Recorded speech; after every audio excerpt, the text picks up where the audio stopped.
buenas noches a todos, les agradecemos nuevamente su participación. Como ustedes saben, en México lo que queremos es un foro que durará por 8 meses, en los que abordaremos los principales temas del país. Es un esfuerzo del Grupo 51 en la Asociación de Exalumnos del ICAM. Les agradecemos mucho su presencia. Como ustedes saben, todos los fondos recaudados van a la beca Javier Beristain. Y pues sin más, el tema amerita que se da la palabra inmediatamente a los expertos. En primer lugar nos acompaña el señor subsecretario Monte Alejandro Rubido García. Alejandro estudió Derecho en la Universidad Nacional Autónoma de México, ha hecho estudios de posgrado en la Sorbonne Nouvelle, ha ocupado cargos en la Secretaría de Gobernación, en el CISEN, igualmente en la Secretaría de Seguridad Pública, ha sido secretario ejecutivo del Sistema Nacional de Seguridad Pública, consejero de Seguridad Nacional, secretario técnico del Consejo de Seguridad Nacional y vocero del Gobierno Federal en materia de seguridad. Actualmente es el subsecretario de Prevención y Participación Ciudadana. Comentar de la situación que está enfrentando la Administración Federal en torno al tema de inseguridad. Y empezaré con algunas reflexiones generales. Había necesidad, yo diría necesidad ingente de actuar y había que contener la expansión y la consolidación social de la delincuencia organizada. Esto de la consolidación social particularmente en algunas regiones del país. Y aquí es muy importante que partamos de la premisa de que fue el quehacer delictivo y la violencia que ello genera lo que obligó a la acción gubernamental. Y no como algunas voces dicen en sentido contrario, que fue la acción gubernamental la que desató la violencia. No, veamos simplemente los indicadores de cómo fue creciendo la inseguridad, cómo fue creciendo la violencia desde el año 2005 y cómo hubo la necesidad de actuar contundentemente. Y aquí vale la pena también reflexionar que la inacción que existió fue tiempo precioso que se perdió por parte de la autoridad y que se ganó por parte de las bandas delincuenciales. Al inicio de la administración del presidente Calderón, la decisión era en un sentido. El problema o se combatía o se administraba. Y hubiera sido terriblemente irresponsable administrar y trasladar a futuras administraciones o incluso a futuras generaciones el atender el problema. Ahora bien, también grosso modo, ¿cómo se genera el problema? El problema de la inseguridad no irrumpe de la nada. Es multicausal y simple y sencillamente, de manera enunciativa y no limitativa, yo señalaría el consumo de la droga en los Estados Unidos. Somos vecinos del principal consumidor de droga en el mundo. La droga es un producto que se rige por reglas de mercado. Empiezan a modificarse algunas de estas reglas, particularmente la moda, y encontramos que parte importante de la droga que se consumía en Estados Unidos empieza a quedar en nuestro territorio y de manera natural tiene que empezar a buscar mercado. Es decir, dejamos de ser un país simplemente de trasiego de droga y nos convertimos en un país también de consumo de droga. Así encontramos que las bandas que mantenían un perfil muy discreto, muy soterrado, cuyo único objetivo era poder introducir la droga a los Estados Unidos, empiezan a tener una disputa por controlar territorio. ¿Controlar territorio para qué? Para ir controlando el mercado doméstico y controlarlo a nivel de narcomenudeo. Después de tener el control territorial, de manera natural buscan un control de la sociedad. Y la única forma de tratarse de llegar a ese control de la sociedad es por medio de la violencia. En algunos casos, de la violencia extrema a través de delitos de alto impacto. Otro factor fundamental es la facilidad para accesar al armamento. Recordemos que en el año de 2004 el Congreso de los Estados Unidos no ratifica la enmienda que en su momento impulsó el presidente Clinton y que permite que cualquier ciudadano pueda comprar cualquier tipo de arma. Antes los ciudadanos norteamericanos tenían posibilidades de comprar pistolas, pero no armas de asalto. Hoy en día lo pueden hacer y veamos cómo a partir de 2004, con esa fácil adquisición de armas y el tráfico hormiga hacia nuestro territorio, cómo se escala la violencia. Y la última de las causales que señalo, los factores sociales. Tenemos que ser muy objetivos y reconocer que dejamos de crear oportunidades laborales, oportunidades educativas, oportunidades lúdicas para los jóvenes. Y esos jóvenes se están convirtiendo paulatinamente en los sicarios de los grupos delincuenciales. ¿A qué se debe entonces la violencia excesiva que vivimos? Se debe a que la lucha entre las bandas se da por el mercado doméstico, y esa lucha está aparejada a acuerdos coyunturales que cuando se rompen con una extrema violencia. Sin más, los casos que se viven en Nuevo León, en Tamaulipas, en Michoacán, en todos son producto de la ruptura de los acuerdos entre grupos delincuenciales. Ahora, después de este gran diagnóstico, grosso modo, ¿qué ha hecho la administración Calderón? ¿En qué consiste la estrategia del presidente Calderón? 5 componentes que yo enuncio y seguramente mis compañeros panelistas abordarán sobre ellos. Primero, operativos conjuntos. Había necesidad de utilizar toda la fuerza del Estado para combatir a los grupos delincuenciales. No teníamos corporaciones policiales lo suficientemente sólidas, lo suficientemente profesionales para hacerlo. Había necesidad, por ende, de sacar a las Fuerzas Armadas a combatir. ¿Por qué? Porque eran los únicos que tenían despliegue a lo largo y ancho del territorio y los que tenían el armamento necesario para oponerse a la capacidad de fuego de los grupos delincuenciales. ¿Es deseable esto? No, pero era la única alternativa que tenía la administración. Aparejado a ello, el segundo de los componentes, había que escalar las capacidades operativas y tecnológicas tanto de procuradurías como de policías. Así es como se ha ido avanzando en crear un escenario tecnológico como Plataforma México, en fortalecer una Policía Federal que cuando empezó la administración estaba integrada por 11,000 elementos, hoy son 35,000, y se ha fortalecido también la Procuraduría General de la República. Tercer componente, adecuar el marco legal. Teníamos una normatividad que era funcional en los años 80, en los años 90, no en los años 2000. Había que adecuarnos y desde el constituyente permanente que hizo modificaciones al artículo 21 para entrar en la materia. El cuarto de los componentes, una política activa de prevención del delito, donde destaca el programa de Limpiemos México con 3 ejes rectores: escuela segura, liderado por la SEP; recuperación de espacios públicos, liderado por Sedesol; y centros de atención temprana a las adicciones Nueva Vida por la Secretaría de Salud. Es importante decir que este acompañamiento social es muy similar al que tuvieron todos los gobiernos que han sido exitosos en el combate a la delincuencia, como pudo ser Leoluca Orlando en Palermo, como fue Antanas Mocus en Bogotá o como fue Sergio Fajardo en Medellín. Y el quinto de los componentes es el componente del apoyo internacional, el problema de delincuencia organizada. En particular, el problema de narcotráfico no es un problema que se pueda atender o que se pueda resolver intrafronteras. Hay que verlo con un enfoque global, cuando menos con un enfoque regional. El mismo riesgo corre el campesino que permite que en su parcela se siembre hoja de coca que los jóvenes que en el barrio del Bronx venden la droga. Entonces tenemos que darle ese enfoque global en el contexto internacional, y aquí yo creo que la administración del presidente Calderón ha recibido un número muy importante de reconocimientos y de apoyos en la materia. Sin más, el día de hoy en la ciudad de Toluca hubo un mensaje del presidente Uribe en ese sentido. Déjenme platicarles algunos logros más allá de lo que se ha hecho, porque hemos hablado de las cifras de los casi 29,000 muertos, etcétera, por enfrentamiento principalmente entre bandas antagónicas, pero les comparto únicamente 3 datos para que no llegue la tarjeta roja. Primero, se han asegurado una cantidad de cocaína impresionante, casi 100 toneladas. 100 toneladas no nos las podemos imaginar. Transformémosla entonces en cuántas dosis representan, y son algo así como 302,000 millones de dosis. Y de marihuana se han asegurado 7,272 toneladas, que también, traducida a dosis, son 3,635 millones de dosis.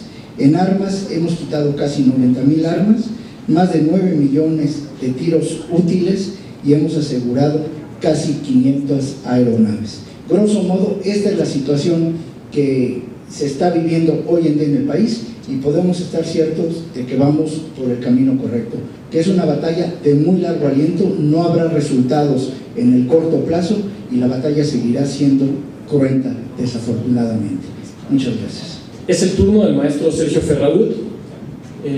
Sergio ha ocupado puestos de alta dirección en empresas nacionales e internacionales, como vicepresidente internacional de Coinet Software, director de tecnología de información de Cifra, vicepresidente ejecutivo de operaciones de Sears Group de México, director de logística y sistemas de Gigante, CEO de Bank Boston, Argentina, vicepresidente de calidad empresarial de Freddie Mac.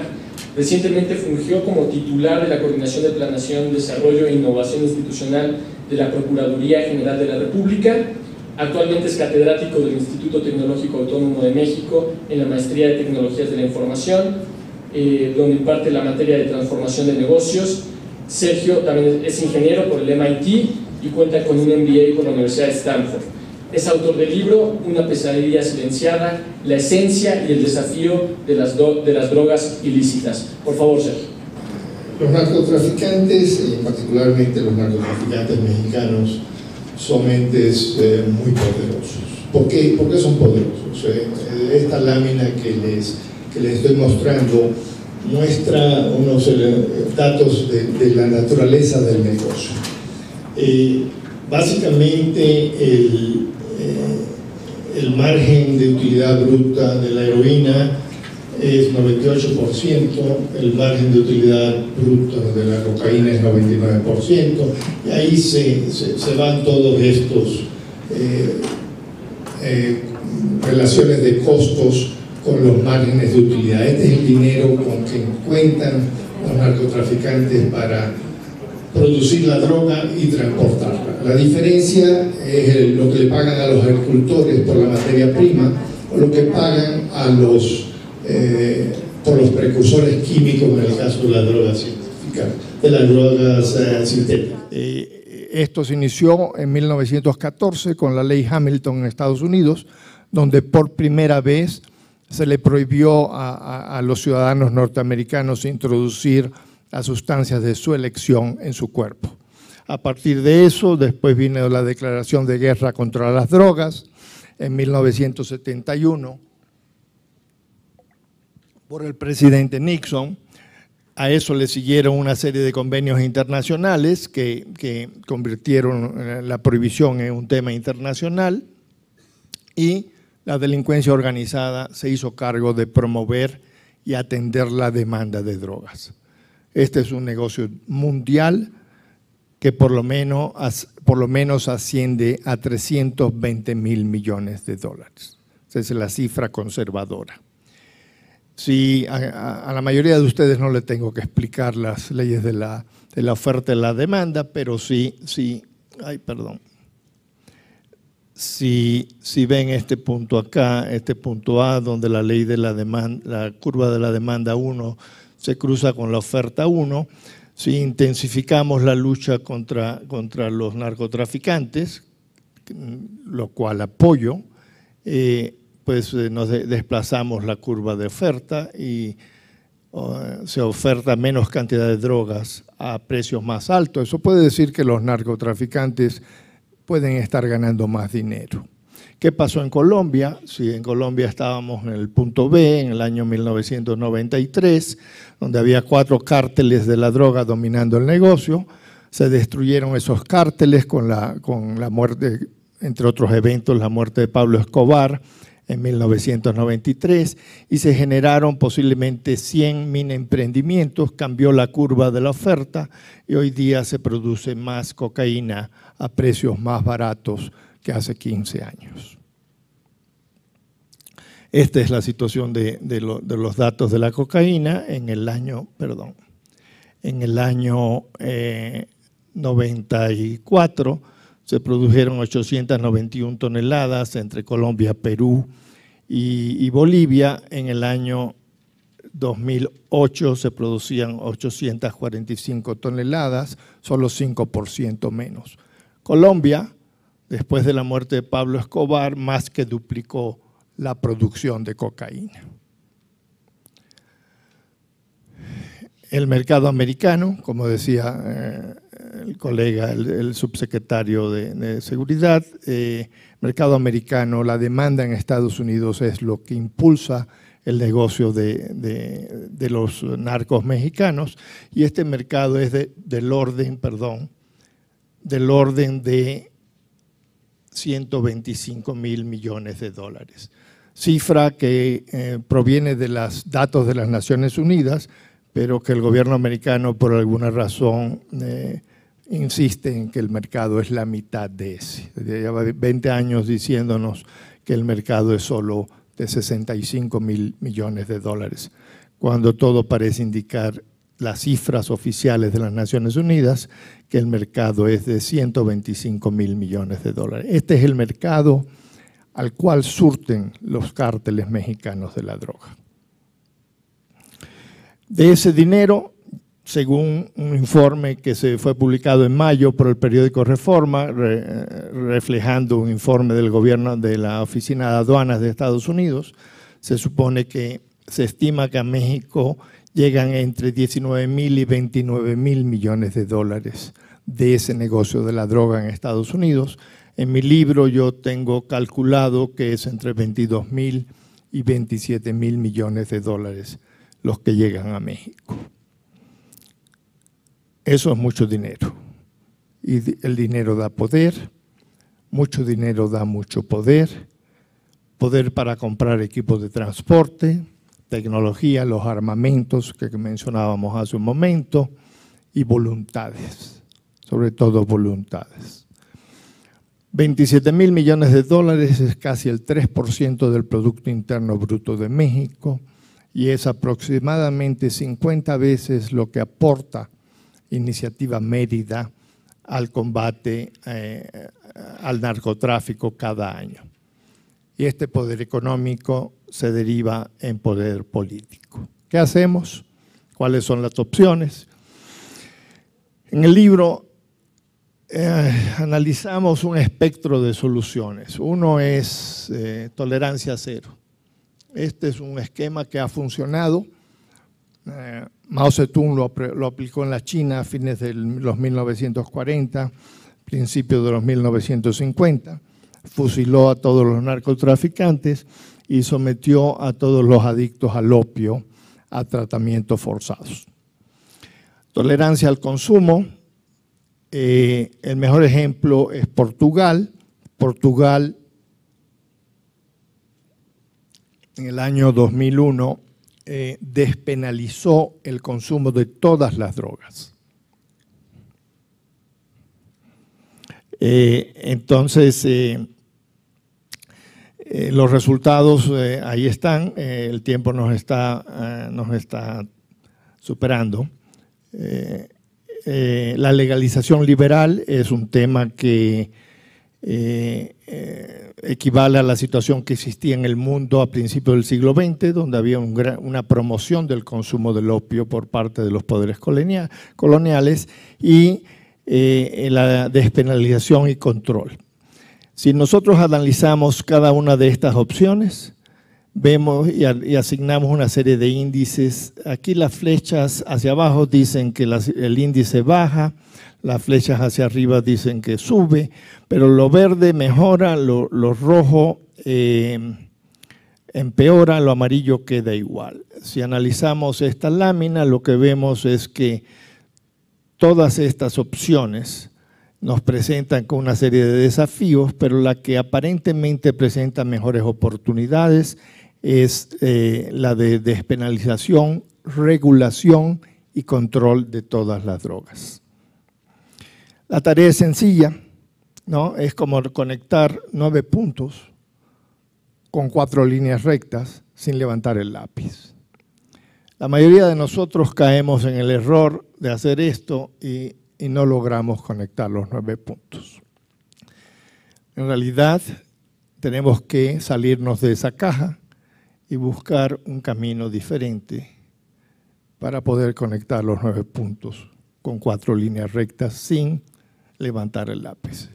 A lo que nos enfrentamos es, ¿queremos seguir dentro de la caja o queremos buscar opciones nuevas que enriquezcan y que nos presenten posibilidades verdaderamente innovadoras para resolver el problema de raíz? Necesitamos trabajar en esto, necesitamos una estrategia de nación que nos permita tratar el problema a nivel global, negociar con nuestros socios y la solución la tenemos en nuestras manos. Muchas gracias. Es el turno del maestro Gerardo Laviaga Rendón.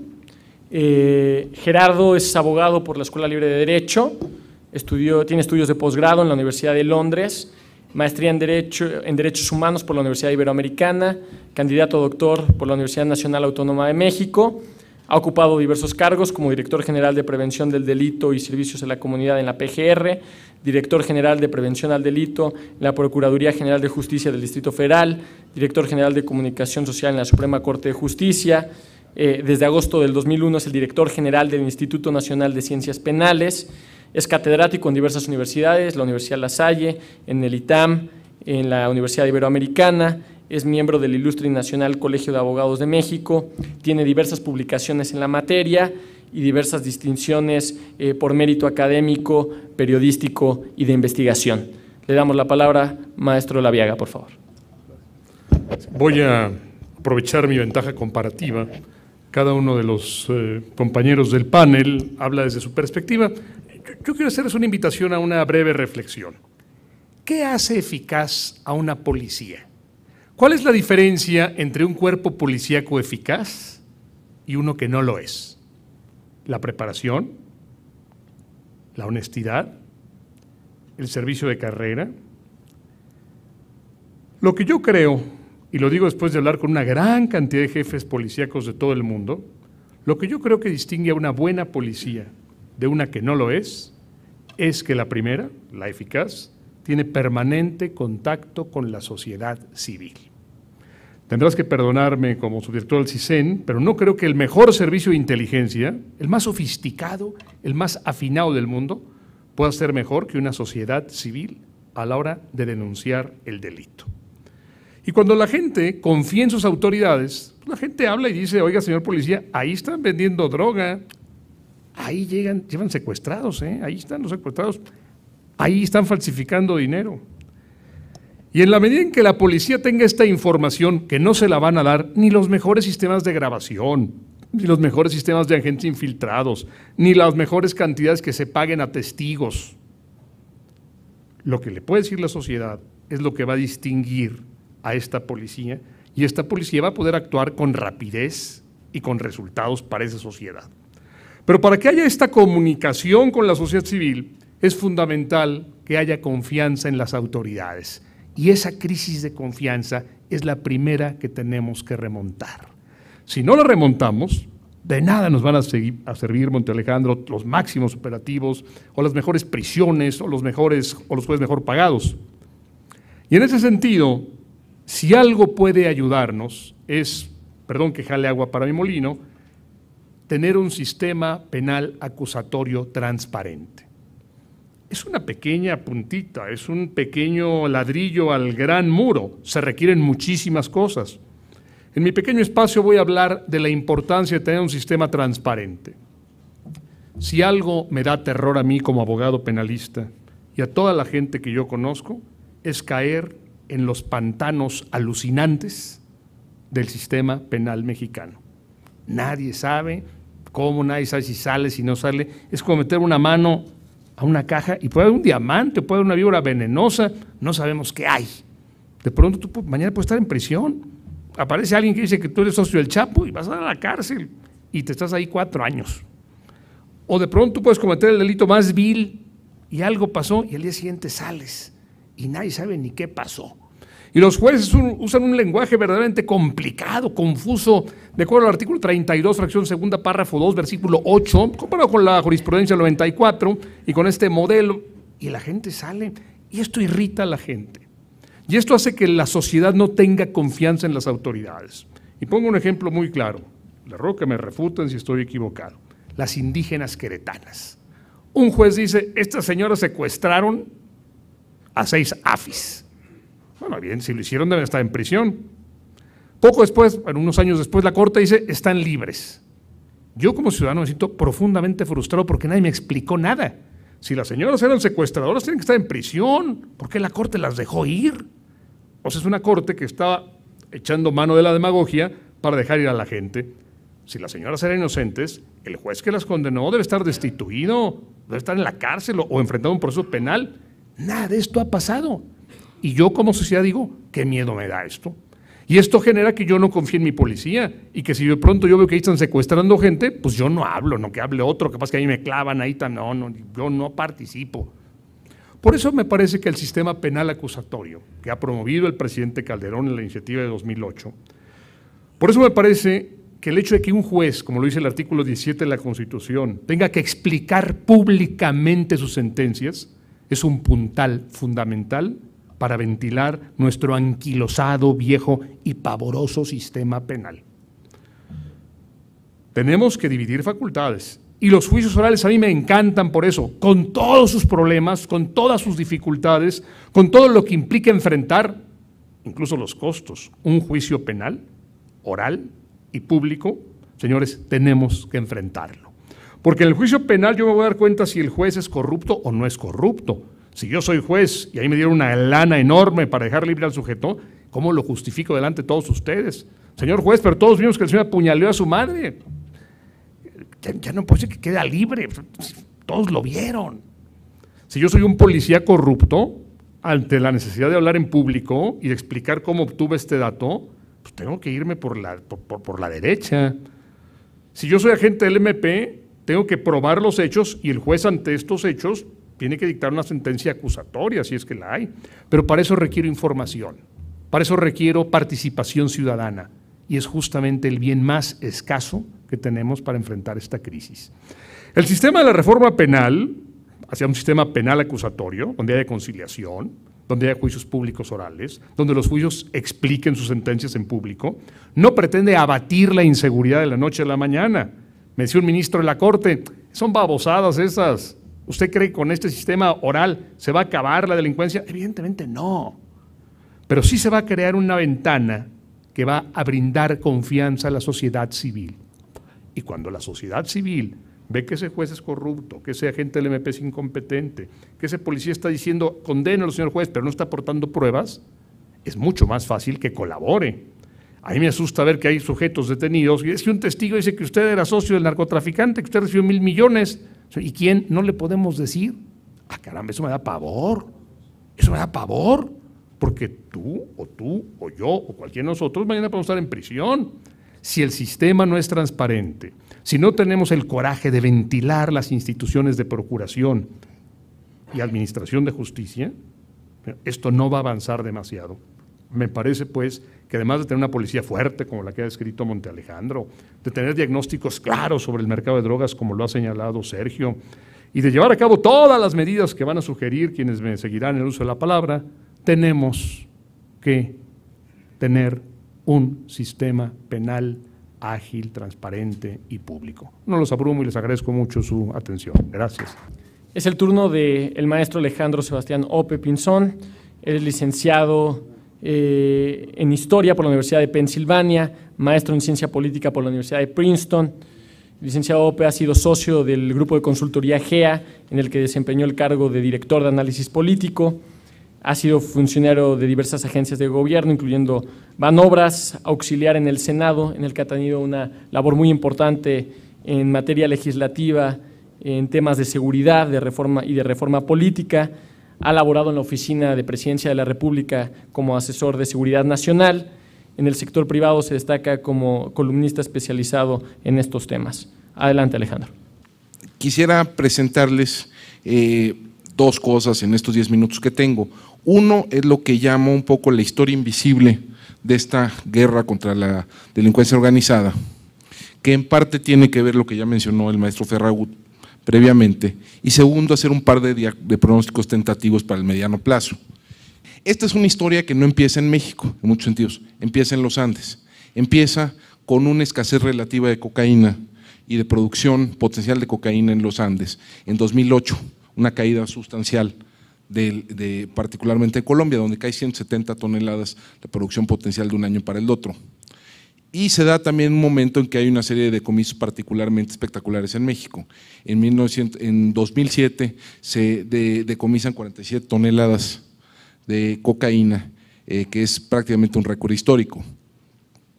Y esta combinación hace una tormenta perfecta en el mercado de la cocaína y hay un disparo en los precios internacionales. Esta es la mayor escalada de precios desde 1990-91, es decir, desde la guerra contra Pablo Escobar. Esta conduce a un cambio, o probablemente haya conducido a un cambio en el modelo de negocios y en las prácticas de algunos de los grupos delincuenciales. En primer término, conduce a la parcelización del negocio. ¿Qué quiere decir eso? Que los paquetes que envía son cada vez más pequeños. ¿Cuál es la importancia de esto? Esto lo que ven es el decomiso promedio en los puertos de entrada de Estados Unidos, que cae de 20 kilos en 2006 a 16 kilos en 2007. Esto significa que para pasar cualquier cantidad de droga necesitan 50% más gente. Significa que hay más transacciones, significa que hay más participantes y significa que esos nuevos participantes y esas nuevas transacciones no gozan de la confianza de los jefes. Y hay más traiciones y hay más robos y hay una condición en la cual el uso de la violencia se vuelve estratégico. Y esto puede ser uno de los factores, no digo que necesariamente el dominante, pero sí uno de los factores que conducen a la escalada de violencia. Aquí pusimos en una sola gráfica el incremento de los precios de la cocaína. Este es precio al menudeo, no es el que reciben nuestros narcos, pero de cualquier manera sí es un proxy para ver el comportamiento de los precios con la escalada de violencia, con los homicidios vinculados a la delincuencia organizada entre el primer trimestre de 2007 y el tercer trimestre de 2009. Como ven, prácticamente corren en paralelo. No estoy diciendo que este sea el único factor, pero estoy diciendo que los factores estructurales cuentan y cuentan mucho. Y ese me lleva al segundo punto, que es los factores. Hay un desequilibrio básico en la relación entre Estado y delincuencia y desde ahí empezamos. Aquí pongo unas cifras que contradicen un poco las que mencionó el maestro Ferragut, pero esto más o menos nuestra estimación es que el ingreso neto por exportaciones de narcóticos en México son 5.300 millones de dólares, que es más o menos consistente con la cifra que trae ONU y con la cifra que trae la Rand Corporation.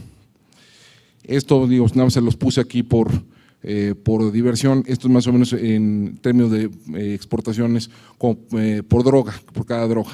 40% cocaína, 28% marihuana, 18% heroína y 14% metanfetaminas. Aquí el punto importante es que en 2006 estábamos prácticamente, este ingreso que recibe la delincuencia por tráfico de narcóticos es virtualmente lo que gastaba el Estado en seguridad, lo que gastaban todas las dependencias en materia de seguridad. Estábamos en una paridad, prácticamente una condición de paridad de 1 a 1. Esto obviamente apunta a dos tipos de agenda. El primero es modificar la ecuación en favor del Estado desde el propio Estado, es decir, y es algo que lo que se ha venido haciendo, que ya mencionó Alejandro Rubido previamente, que es un incremento muy importante en los recursos y las capacidades dedicados al tema de seguridad en el país. Se ha prácticamente duplicado en 3 años el gasto federal en materia de seguridad, de 54,000 millones de pesos a 104,000 millones. Esto no es todo, pero este es un reflejo de un esfuerzo que se ha dado también en materia de incremento de capacidades tecnológicas, de capacidades jurídicas, de modificación de algunas de las prácticas de nuestras policías, etcétera. Y la otra modificación, la otra manera de modificar la ecuación se va a dar desde el mercado. ¿Qué quiero decir con eso? Quiero decir que muy probablemente en la próxima década veamos un cambio significativo en los flujos de ingresos que entran al país por la vía de exportaciones de narcóticos. En primer término, porque hay una probabilidad más que elevada de que haya una legalización de la marihuana en algún punto entre 2010 y 2020. No sé cómo va a acabar el referéndum en California la semana que entra, pero estos son factores estructurales. ¿Qué quiere decir esto? Que hay la demografía está empujando hacia la legalización. El mayor foco de resistencia al cambio de régimen legal en materia de marihuana está entre los mayores de 65 años, pero da la casualidad que la prevalencia, es decir, el consumo previo y el respaldo a la legalización están altamente correlacionados.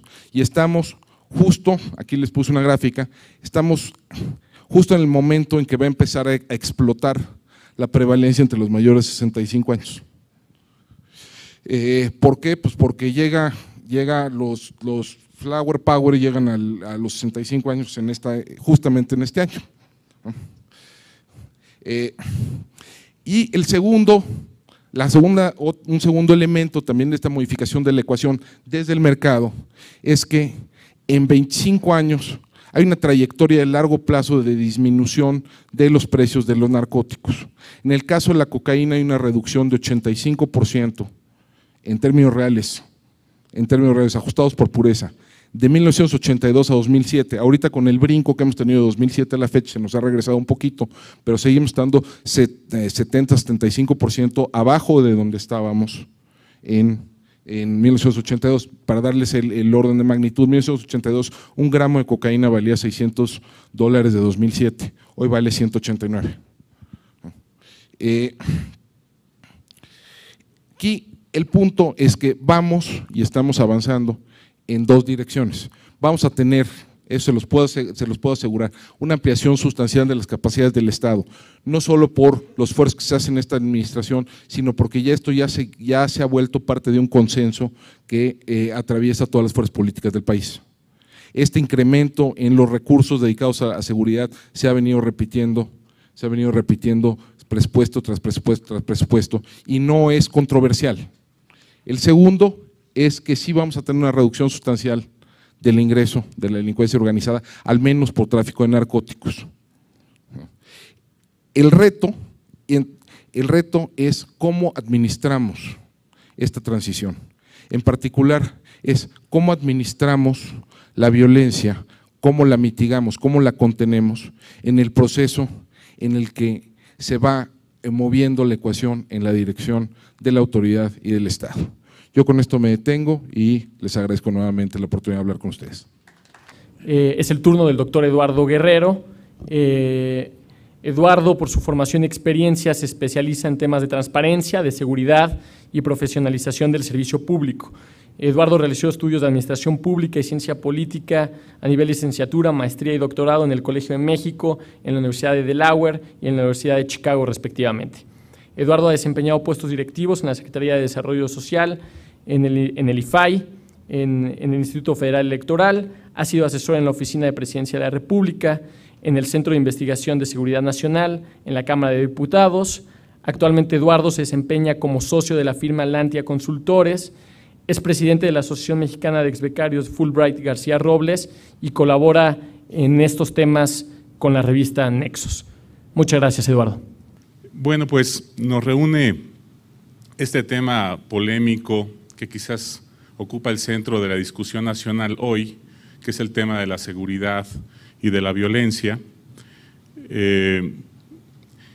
Y bueno, yo hace ya un par de años me he dedicado a trabajarlo, a estudiarlo, a recopilar datos, porque el gobierno sigue un poco en la misma lógica de los viejos regímenes priistas, se guarda la información, la tienen ahí en la caja negra y eso impide que los ciudadanos puedan estudiar mejor el fenómeno, puedan también tomar decisiones para protegerse mejor ante un problema de seguridad. Muchas veces lo mejor para estar más seguros es dar la información, justamente para protegernos mejor.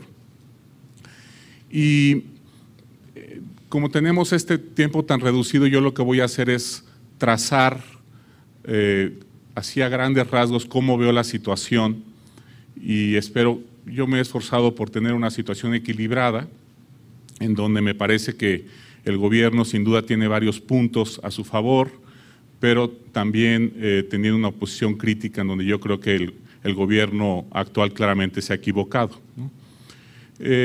¿Cuál es básicamente lo que yo veo? Teníamos sin duda un problema muy grave que había sido descuidado desde hace muchos años.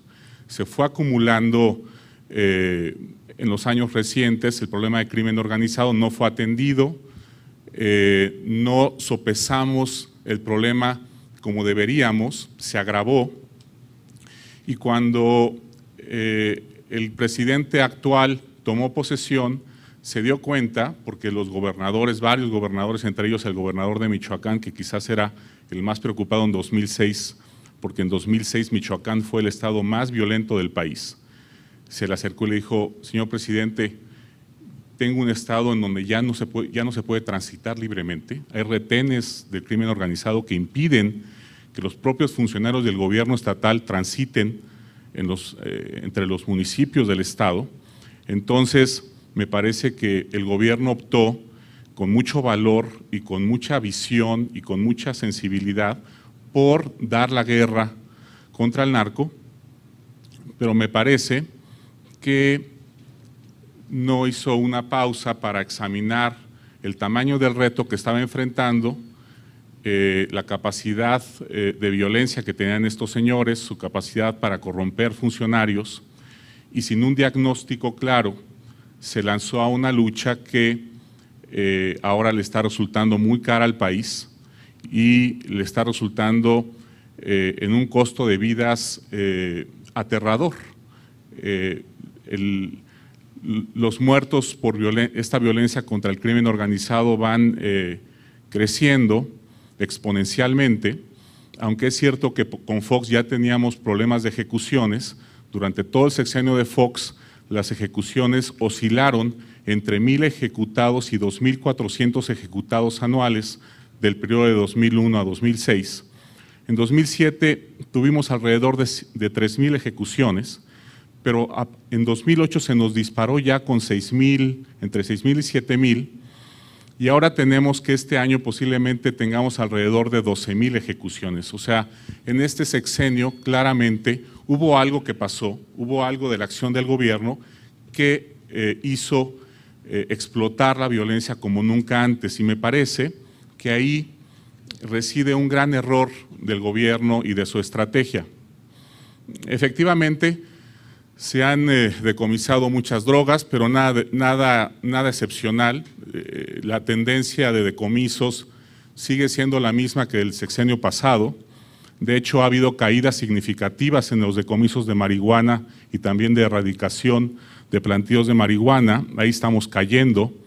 Y en donde se ha destacado mucho este gobierno es en el arresto de capos, de directivos de alto nivel de las organizaciones criminales. Pero justamente es ahí donde nos ha explotado el asunto de la violencia, porque cuando arrestamos directivos, desestabilizamos las organizaciones y generamos una guerra interna en la organización que es aprovechada por las organizaciones adversarias para atacar a la organización debilitada. Y entonces, básicamente, lo que está haciendo el gobierno mexicano es romper sistemáticamente equilibrios que existen entre las organizaciones y hacer y prender focos de violencia en varios puntos del país. Ahorita todavía la violencia está concentrada en 8 regiones del país, básicamente en el norte y en Sinaloa, en la costa con el Pacífico, Sinaloa, Guerrero y Michoacán.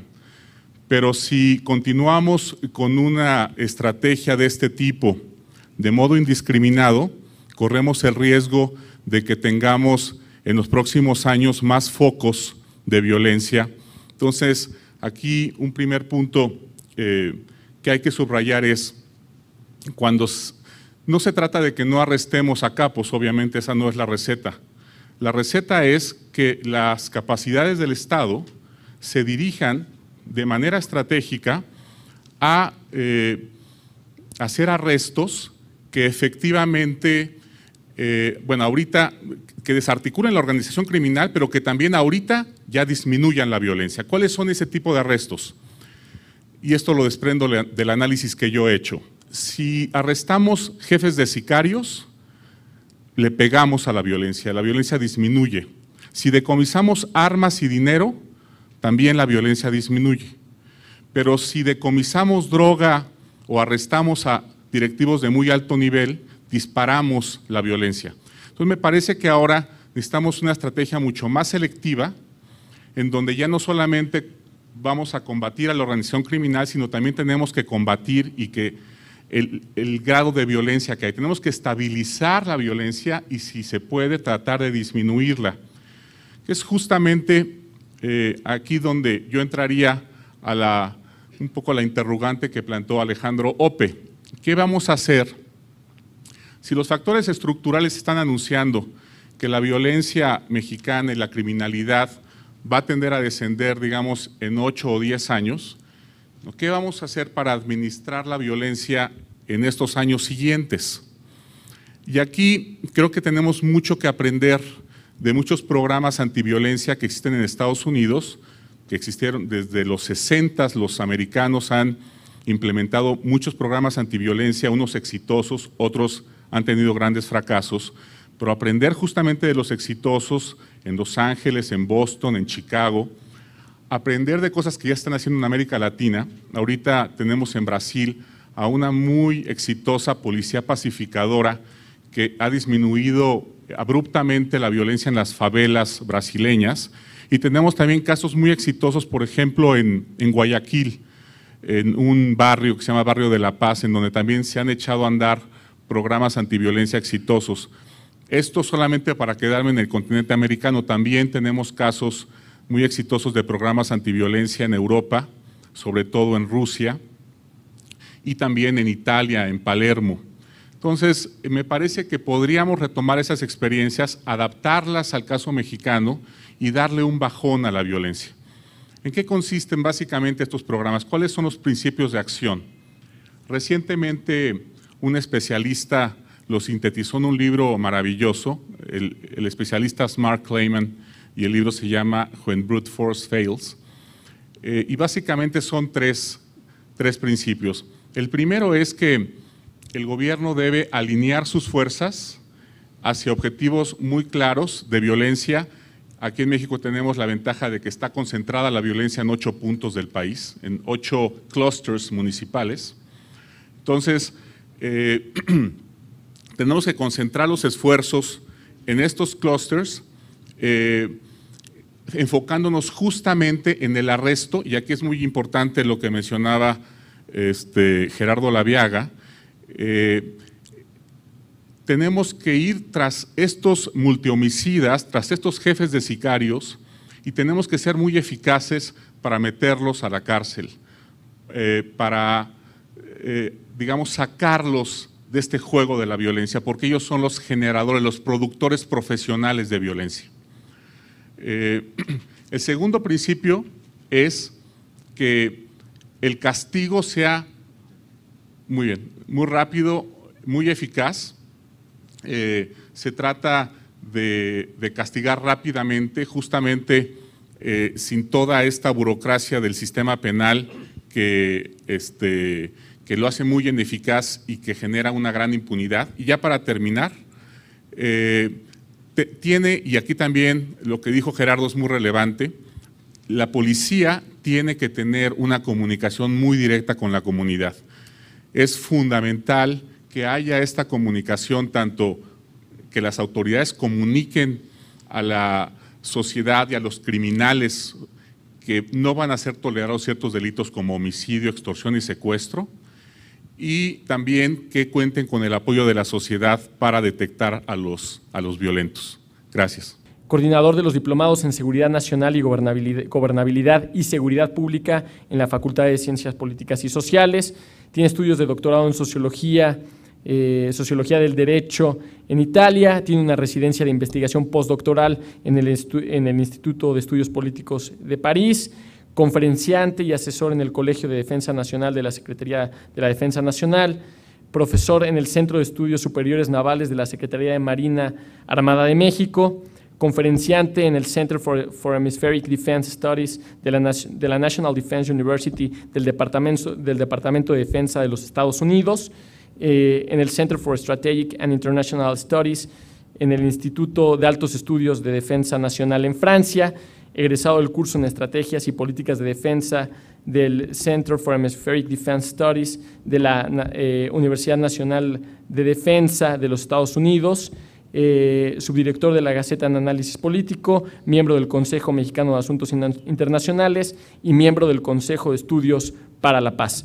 Por favor, Javier. Es muy interesante observar que cuando se habla de seguridad en México tendemos a hablar de seguridad pública. Un Estado que tiene en su agenda a la seguridad pública como un tema central es que estructuralmente algo está mal. Ningún Estado de normalidad democrática puede tener a la seguridad pública como un tema central de su agenda.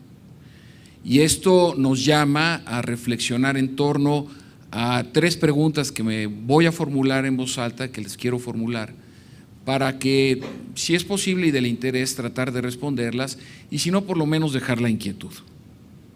Primera pregunta: ¿en qué tipo de estados se presenta la situación de una democracia formal, con la presencia de niveles potencialmente desestabilizadores por la criminalidad? Segunda, ¿cuáles son sus principales rasgos? Me refiero a ese estado en potencial inestabilidad. ¿Cuáles son sus principales rasgos, características y evidencias en cuanto a la justicia social y la desigualdad respecto al acceso de vida confortable y confianza en el futuro? Tuve la oportunidad de venir antes al foro sobre pobreza aquí mismo, que muchas gracias por la invitación, y parte de la situación que vive el país, fundamental me parece, en nuestros niveles de pobreza. La criminalidad me parece que es una expresión ulterior de la desarticulación de la estructura social. Y tercera pregunta: ¿qué elementos se consideran como los característicos que permiten que la sociedad funcione en los ámbitos propios de esta?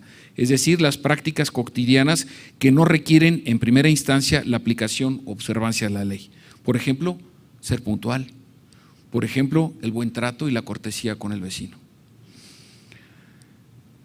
Los estados que observan este es parte de mi diagnóstico, los estados que observan una confusión entre los intereses públicos y privados, sobre todo a partir de las estructuras dirigentes de la burocracia en cualquiera de los ámbitos de gobierno, pero también cuando la presencia territorial de las principales instituciones del Estado es heterogénea, sin dejar de lado la discrecionalidad en la aplicación de la ley, propicia expresiones extendidas de anomalías sociales, prácticas y sobre todo debilidad en los sistemas formales de representación. En México, si ustedes analizan el plan carretero y el desarrollo carretero de nuestro país, estamos por inaugurar, y lo saben bien, por primera vez en la historia de México, la primera carretera transversal en el norte del país. Y estamos terminando la primera década del siglo XXI. Hay hoyos negros en términos de comunicación terrestre en nuestro país. Uno está en la colindancia entre Michoacán y Guerrero y el otro está en el Triángulo de Oro. En una ocasión tuve la oportunidad de acompañar a elementos de la Secretaría de Defensa Nacional en un operativo y estaba arrestado un campesino porque tenía una escopeta y estaba cuidando un plantío de marihuana. Y le preguntaron: ¿y por qué hace usted esto? Y respondió: jefe, nadie saca el frijol en helicóptero de la sierra. Los actores sociales violentos, como es el crimen organizado, que no es el único, no es el único actor violento, es uno de los actores violentos, de manera más visible, crecen de forma natural ante la debilidad estructural, jurídica e institucional y de las prácticas de gobierno.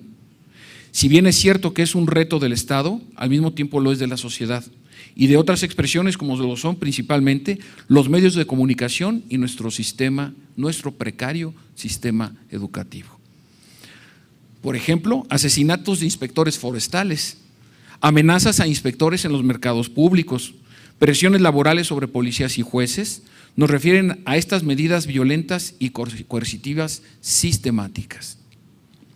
Los efectos sociales de la criminalidad y la delincuencia organizada afectan la asignación de valores y principios sociales y públicos en cuanto son responsabilidad de las estructuras de gobierno y de la administración pública. Por ejemplo, jóvenes inocentes catequistas asesinados hace menos de 48 horas en Ciudad Juárez, o bien los 14 adictos en proceso de rehabilitación en Tijuana. La expresión más noble de nuestro país está siendo asesinada. Por eso es muy importante hacer la observación respecto de que mientras no se avancen en sentidos claros y contundentes en lo que es la impunidad y la incapacidad para hacer cumplir la ley por todos los ámbitos de gobierno, ningún programa para contener la criminalidad va a funcionar. Estos aspectos dan paso a que el Estado no pueda organizar la seguridad de la sociedad y sus actividades cotidianas. Esto es lo que el filósofo Niklas Luhmann llamaba confianza. Si el sujeto no tiene confianza para salir de su casa y regresar ese mismo día a salvo, sale a defenderse, porque como sabe que la ley tiene un precio, tiene que salir o a comprarla o a defenderse. Los datos del sistema penitenciario federal son muy elocuentes. El 80% de las personas sentenciadas o en proceso de sentencia, el 80%, les repito el dato, están recluidas por delitos pecuniarios de menos de 5,000 pesos. La constante criminal pone en entredicho la capacidad del Estado y los gobiernos para cumplir el cometido básico de la seguridad personal, patrimonial y de certeza jurídica, es decir, lo que Amartya Sena denomina en su libro la justicia como imparcialidad para inhibir o mudar las condiciones que generan la desigualdad. En este punto, y debido a la adopción e imposición de valores de la democracia occidental, o así conocida, sin apenas la crítica o la reflexión a su aplicación a los países latinoamericanos en este caso, generan la utilización de mediciones internacionales que poco tienen que ver con las transformaciones sociales de nuestros países. La implantación, porque sí, no funciona. Todas estas mediciones de Huntington y de todos lo que mi maestro José Luis Orozco denomina la pequeña ciencia política estadounidense, nos sirve para la promoción de la democracia en los países latinoamericanos. Año con año hay más pobres extremos en los países latinoamericanos. ¿Por qué? Si hay más democracia, si hay partidos políticos, si hay parlamentos, ¿por qué hay más pobres? El monopolio de la fuerza legal requiere de una representación legítima. Una es la representación institucional y la otra es el control de la sociedad misma a partir de lo que significa reconocer la primacía de la autoridad. En sociedades excluyentes como la mexicana, se ha observado que las condiciones favorecen a la criminalidad organizada y a sus prácticas antisociales. Estas se dan en el contexto de un debilitamiento de origen del Estado. El Estado latinoamericano de origen ni ha podido tener todo el control sobre el territorio, ni tampoco ha tenido de origen la capacidad para financiar su desarrollo. Hemos vivido una crisis fiscal de origen. El estancamiento en la polémica en torno a la democracia y las elecciones en nuestro país ha marcado una limitante respecto de la agenda pendiente en cuanto a la desigualdad. Llevamos 30 años discutiendo urnas y papeletas y leyes y financiamiento a los partidos políticos y ese no es el problema de la democracia en México. Esa es la última expresión de la democracia, la representación política. ¿En qué condiciones sociales se da la representación política? Ese es el tema que deberíamos estar tratando. En 1907, con esto cierro, Gaetano Mosca, un connotado politólogo italiano, publicó un libro que se llama ¿Qué es la Cosa Nostra? Y dice que florece bajo 3 condiciones. La primera, la impunidad y anuencia e incapacidad de las autoridades para aplicar la ley. 2, la aceptación, tolerancia, promoción de la sociedad local. Y tercero, la debilidad del Estado en cuanto a la presencia en esa región. Si aumenta la capacidad para generar dinero y beneficios en medio de una amplia red de tolerancia social, mayor será la evidencia de la no necesidad del Estado. Y entonces florece la extorsión, florecen las inversiones, el lavado de dinero y las venganzas o ajusticiamientos que equivale a hacer justicia por propia mano. La inequidad en los repartos de los beneficios para la sociedad es la mejor puerta de acceso a otras expresiones que contradicen a los fundamentos en tanto que se llama al Estado de Derecho y a la capacidad de generar sociedad. Pregunto y cierro, ¿cuáles son los intereses de México? ¿Cuáles son los intereses de la nación? ¿Quiénes los defienden y en dónde florecen? ¿Dónde está la sociedad? ¿Dónde está el Estado? ¿Dónde están los gobiernos y los jueces, los medios de comunicación? Las respuestas las tenemos que resolver. Muchas gracias. Es el turno del doctor Jorge Chabat. Él es profesor e investigador del Centro de Investigación y Docencia Económica CIDE, del cual ha sido director de la División de Estudios Internacionales. Él estudió la licenciatura en Relaciones Internacionales en el Colegio de México, maestría y doctorado en Estudios Internacionales por la Universidad de Miami. Ha publicado diversos artículos con especialidad en este tema en journals de una distinción internacional, como el Journal of Inter-American Studies and World Affairs. Ha sido profesor de la UAM, de la UNAM, de la Facultad Latinoamericana de Ciencias Sociales, de la Universidad Iberoamericana, del ITAM. Entre sus artículos se encuentran Crimen transnacional y seguridad pública, los retos de México y Estados Unidos, Narcotráfico y Estado, el discreto encanto de la corrupción, Canadá y México, seguridad en una América del Norte cambiante, guerra, paz y hegemonía en un mundo globalizado. Doctor, muchas gracias. Yo quisiera primero señalar que en realidad este deterioro de la seguridad, si bien se ha agravado en términos visibles de la violencia que vemos todos los días de manera cotidiana en los últimos años, en realidad viene, yo diría, de manera muy clara desde mediados de los años 90, cuando se nota un incremento muy claro en los índices delictivos, una situación que desde luego es multicausal, tiene que ver seguramente con el debilitamiento de los controles no muy democráticos que ejercía el Estado mexicano sobre el crimen, que era, en fin, controles entre comillas. Al final creo que el Estado pensaba que controlaba el crimen, al final el crimen acaba controlando al Estado o intenta hacerlo. También con el surgimiento de los grandes cárteles mexicanos a mediados de los 90, que reemplazan a los cárteles colombianos que son desmantelados a principios de esa década. Y seguramente, bueno, hubo factores socioeconómicos, la crisis del 94-95 también tuvo algo que ver, pero yo diría que sí es fundamentalmente el agotamiento de un modelo de relación Estado-delincuencia en esa etapa que se ve acelerado con la llegada de un nuevo partido a la presidencia de la República en el año 2000, y muchos de estos nexos que había entre el Estado y grupos delincuenciales pues se acaban de agotar con la llegada de Fox en el año 2000. Esto lleva a una situación curiosa porque el gobierno de Fox ataca sobre todo a los cárteles del narco, los descabeza, pero no acaba de fortalecer las instituciones. Entonces, lo que yo veo que es la estrategia actual, que es fragmentar a los cárteles y controlarlos, Fox hace nomás en su primera etapa, que es fragmentarlos. Al no tener las instituciones desarrolladas para eventualmente hacer una labor de control, pues efectivamente empieza a aumentar la violencia a finales del sexenio, atrapa a los capos, pero el Estado no tenía mecanismos para controlar lo que fue básicamente la pérdida de mediadores dentro del mundo del narco. No estoy diciendo que este sea el modelo de control ideal, era el que había, no es democrático, no es compatible con un Estado de Derecho, yo creo que era insostenible, funcionó entre comillas en algún momento, pero simplemente se había agotado, era como el modelo de sustitución de importaciones que llegó un momento que se agotó y no había de otra, digo probablemente hubiera sido mejor tener otro modelo, pero bueno, era el que había y se agotó, ¿no?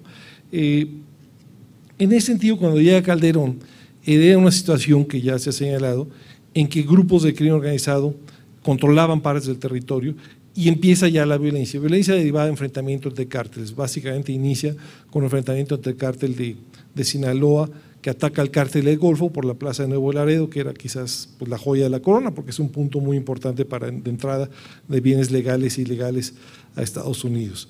Esto, desde luego, continúa en el sexenio de Calderón, y Calderón tenía la opción de regresar un poco a la vieja estrategia de tolerancia y de hacerse pues, de la vista gorda, que bueno, que todavía hay algunos que incluso sugieren como alternativa, yo creo que ya no funciona, si es que alguna vez funcionó, y la otra era enfrentarlo.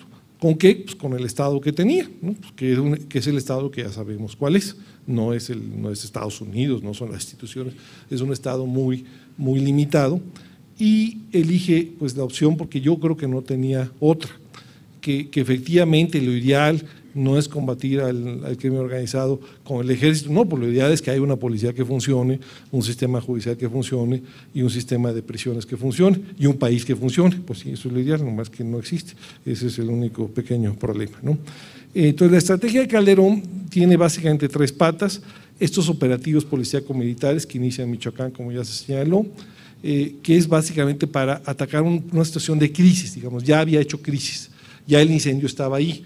Yo sé que muchos dicen, bueno, es que hay que poner extinguidores, no, pues sí, eso era antes, ¿no? Y hay que hacer medidas preventivas, pues sí, eso era antes de que los capos estén desatados.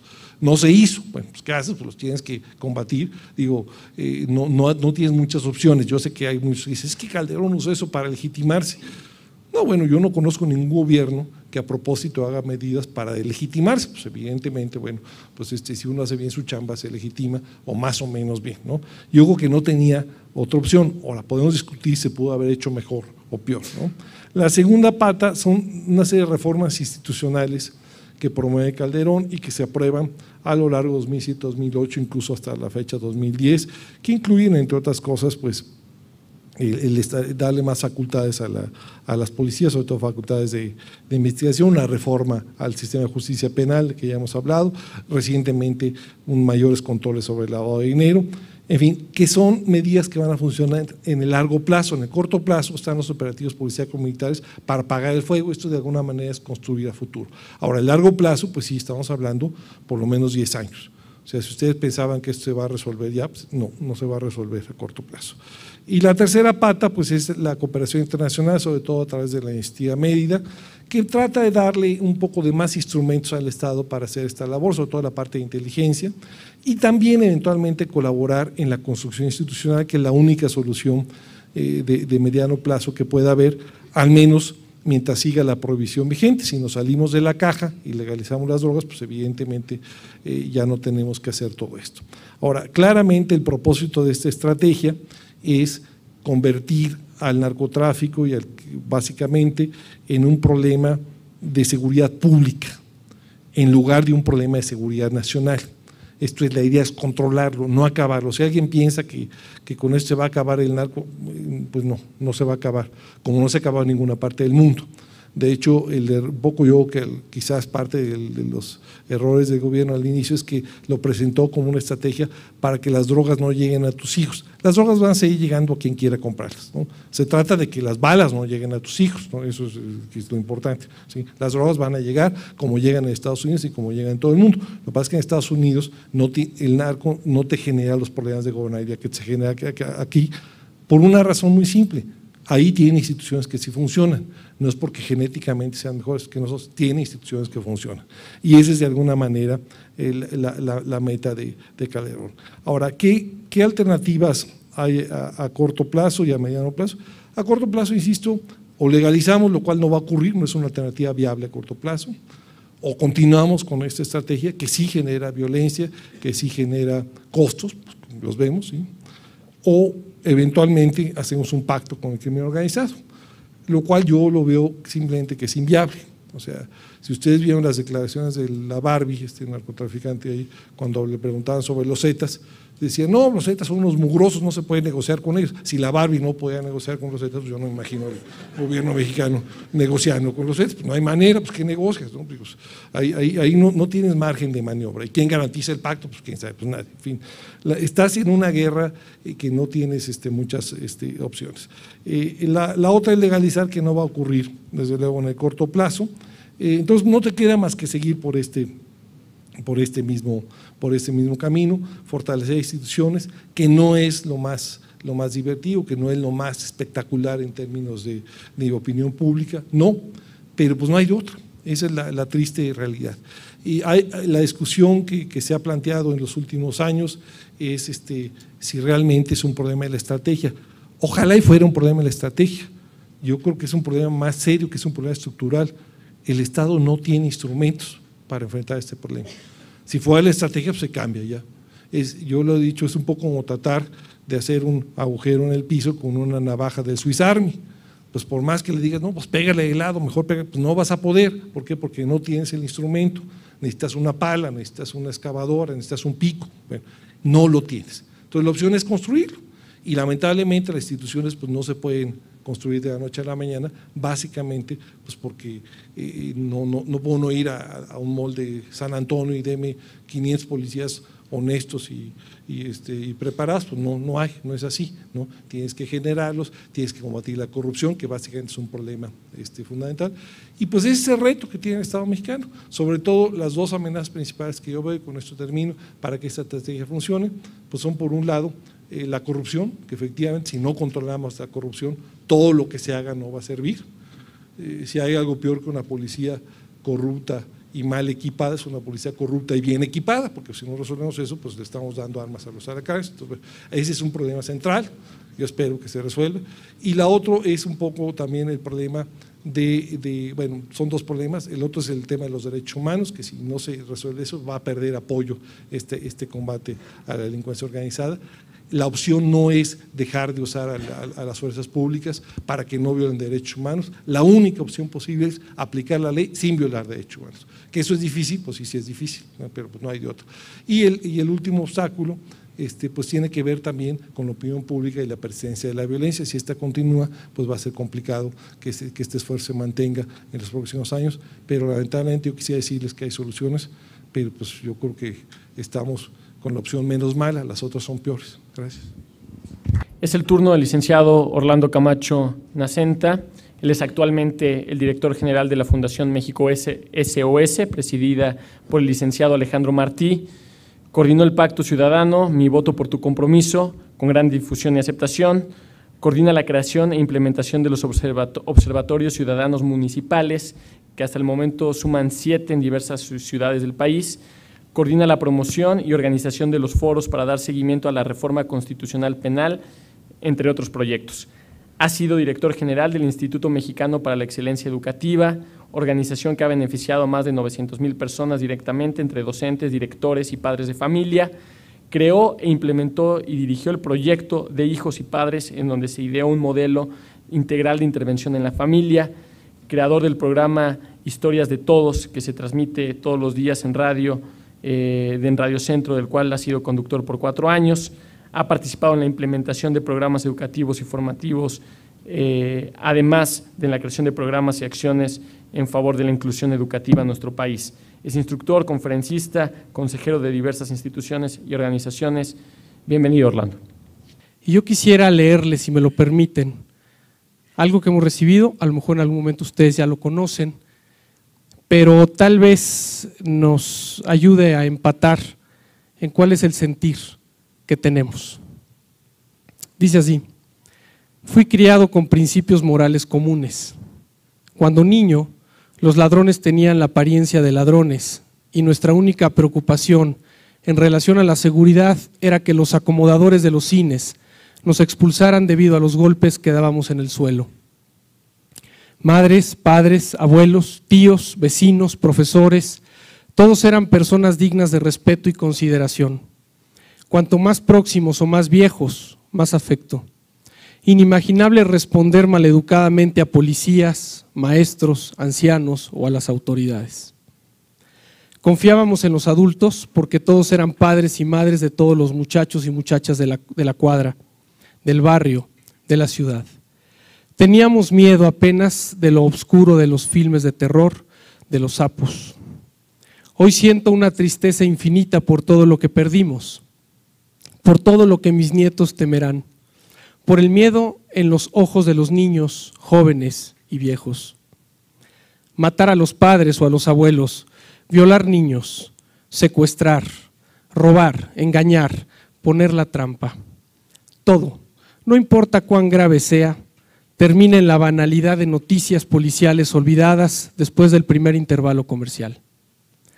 Agentes de tránsito multando infractores no son más que explotadores, funcionarios de la industria de las multas. Policías que persiguen malhechores están aplicando abuso de autoridad. Regalías en presidios son materia votada en reuniones. Derechos humanos para criminales y solo deberes ilimitados para ciudadanos honestos son leyes nacionales. Pagar puntualmente las deudas es cosa de idiotas, pero no lo es la amnistía para los estafadores. No tomar ventaja es ser idiota. Ladrones de traje y corbata, asesinos con cara de ángel, pedófilos de cabello blanco. ¿Qué pasó con nosotros? Profesores maltratados en las aulas, comerciantes amenazados por traficantes, rejas de nuestras ventanas y puertas. Profesores que no concurren a dictar sus clases, niños muriendo de hambre. ¿Qué valores son esos? Autos que se valoran más que abrazos e hijos que los quieren como regalos por haber salvado el año. Celulares en las mochilas de los recién salidos de los pañales, televisiones, DVDs, videojuegos. ¿Qué vas a pedir a cambio de un abrazo, hijo mío? Más vale un Armani que un diploma. Más vale una pantalla gigante que una conversación. Más vale un maquillaje que un helado. Más valen 2 centavos que la alegría de un gusto logrado.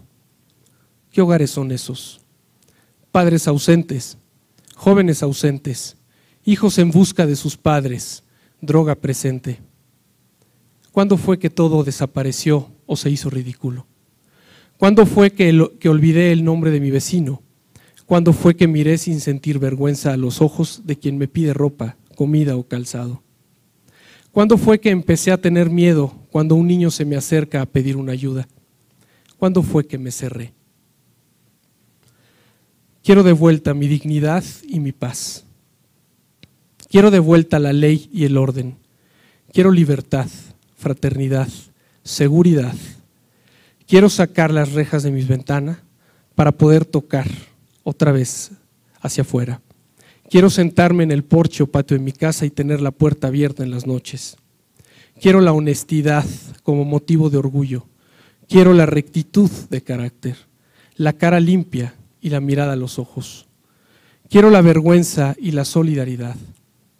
Quiero esperanza y alegría. Quiero para todos techo, comida en la mesa y salud. Vive el ser, abajo el tener. Adoro mi mundo simple y común, tener el amor, la solidaridad y la fraternidad como bases. La indignación ante la falta de ética, de moral o de respeto, a disentir de lo absurdo. ¿Podremos volver a ser aquella gente buena? Quiero construir un mundo mejor, más justo, más humano, donde las personas respeten a las personas. Donde las personas respeten a las personas. Utopía, no. Simplemente es posible si tú y yo hacemos lo que nos toca hacer.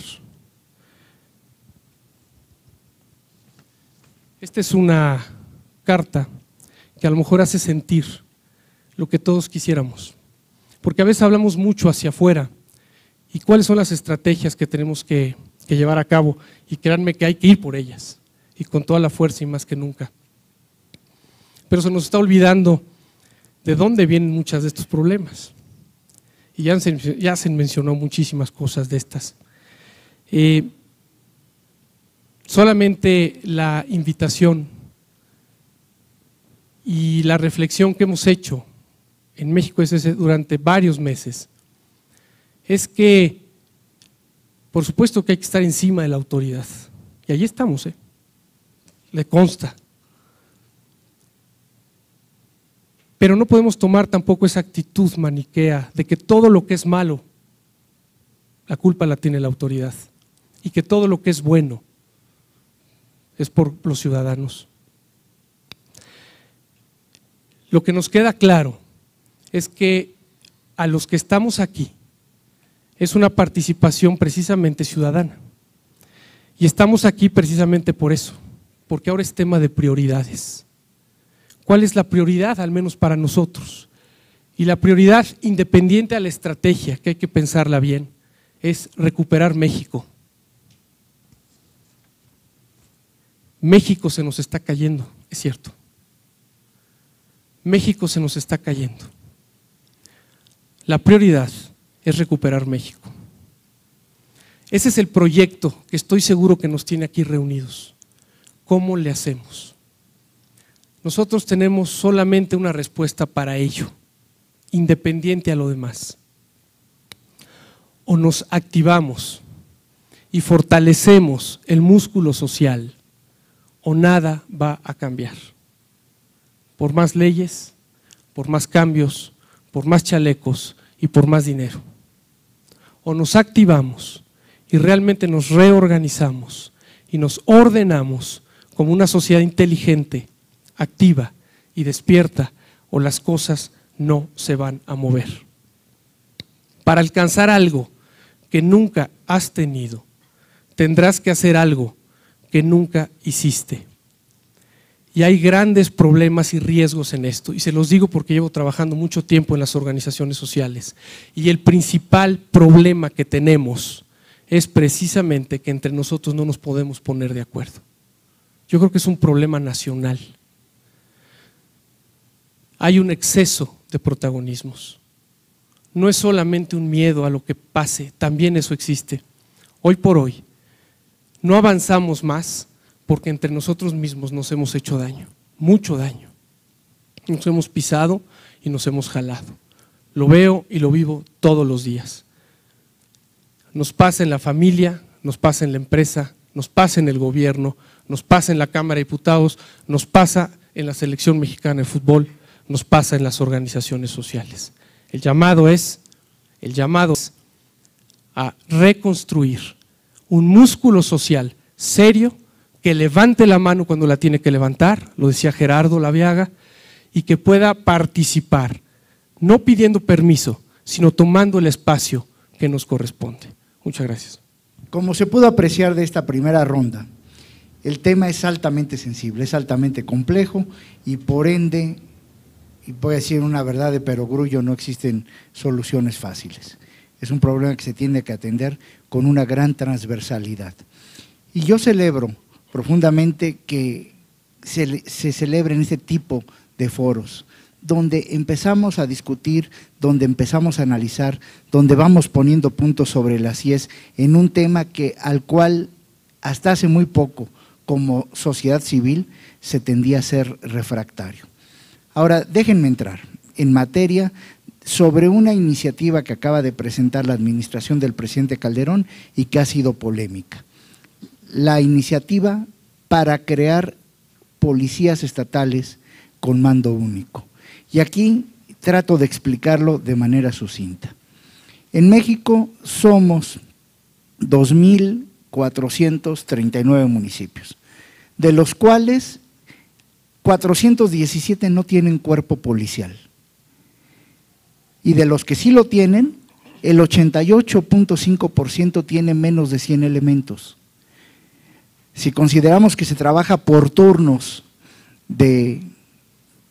que nos gusta, de 7, 8 horas, quiere decir que hay 33 policías en activo en cada uno de los municipios.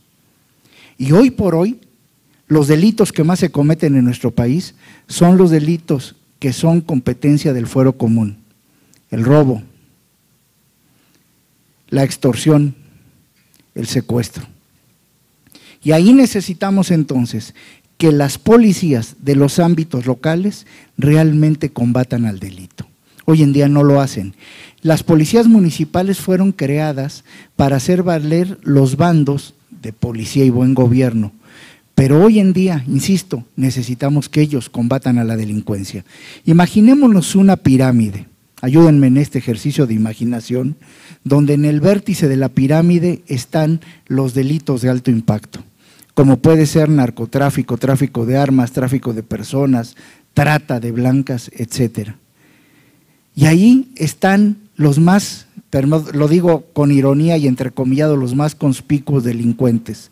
Y vayámonos bajando sin los siguientes estancos dentro de esa pirámide y vamos encontrando que ahí también hay un grupo de delincuentes interactuando hasta llegar a la base de la pirámide, donde encontramos a aquellas personas que delinquen con delitos aparentemente menores y con los cuales como sociedad civil tendemos a ser tolerantes, que son la venta de productos pirata, la venta de autopartes robadas. Y no nos hemos percatado, cuando menos no a cabalidad como sociedad, de que la delincuencia organizada en este crecimiento exponencial para implantarse en un municipio, en una colonia, necesitan apoyarse en el AMPA común. Y por lo tanto necesitamos combatir al delito desde la base. Si no lo combatimos con integralidad, será muchísimo más complejo que podamos tener resultados eficaces.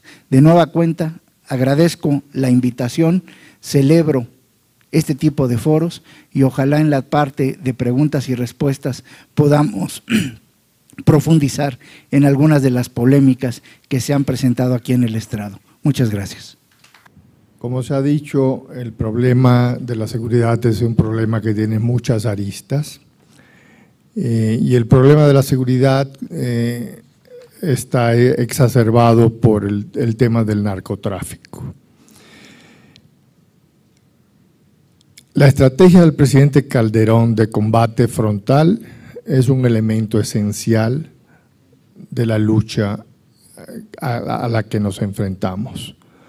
No puede la autoridad entregar partes del territorio nacional a la delincuencia. Eso es un hecho, no podemos aceptar eso. Sin embargo, tenemos que pensar fuera de la caja, tenemos que complementar esa estrategia, tenemos que ayudar a la autoridad a explorar opciones fuera de la caja, cómo conectar esos 9 puntos con las 4 líneas rectas. Aquí el camino es la legalización, regulación y control de las drogas. En esta mesa se ha dicho, en este foro se ha dicho que no vamos a legalizar, que eso está muy lejano.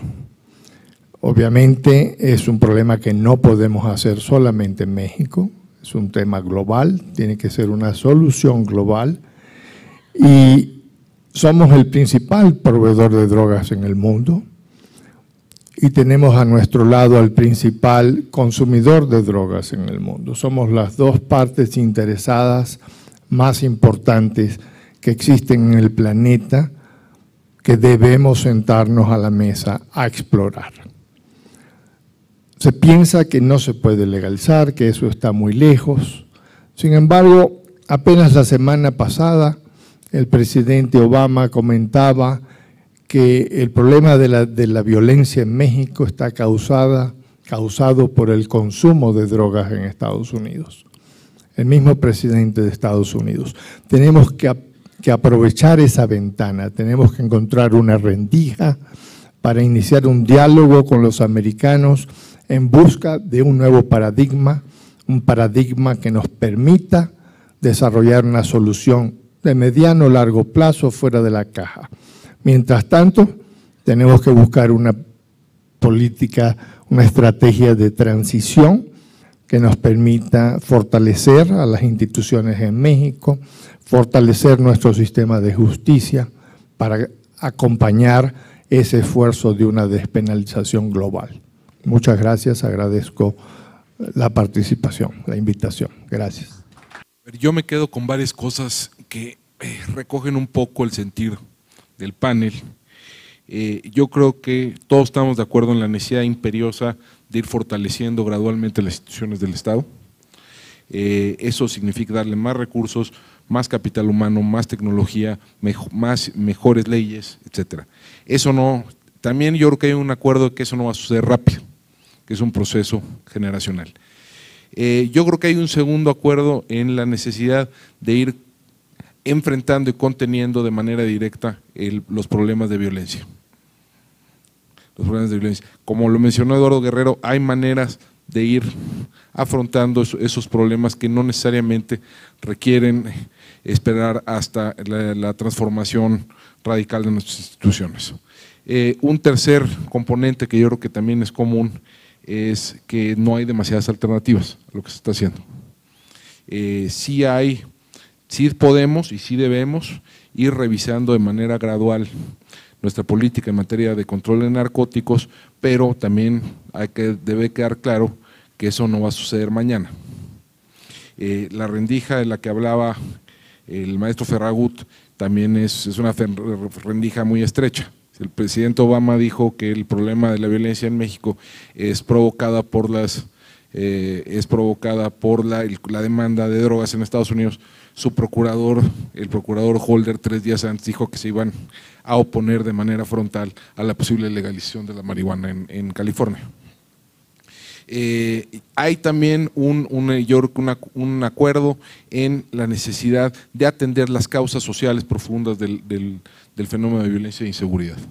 Es decir, la falta de dinamismo en la economía mexicana durante ya varias décadas, la falta de capacidad de ir incorporando a generación tras generación de jóvenes que se nos han ido quedando en el camino, ha creado un caldo de cultivo para la inseguridad. De nuevo, esa también es una tarea que no se va a revertir de la noche a la mañana, pero que hay que empezar a confrontar.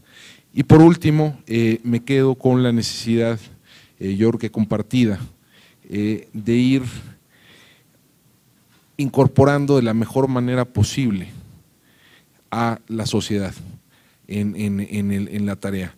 Eso involucra no solo las organizaciones o a la sociedad civil organizada, sino sobre todo al ciudadano de a pie que tiene, como ya se mencionó aquí, mucho más información y mucho más ideas de las que a veces le conferimos. Yo con eso acabo mi participación y les agradezco de nuevo. Claramente el problema central que tenemos enfrente es la violencia. Eso creo que lo tiene que asimilar el gobierno y tiene que mover sus prioridades y tiene que poner como prioridad 1 la violencia, parar la violencia, estabilizar la violencia, disminuir la violencia. Creo que todos los esfuerzos tienen que dirigirse a ese objetivo. Me parece que hay muchas maneras de hacerlo, ejemplos abundan, hay que ser creativos, como dijo el maestro Ferragut. Creo que este momento exige mucha creatividad, mucha inteligencia del gobierno mexicano y mucho pragmatismo. Y también nos exige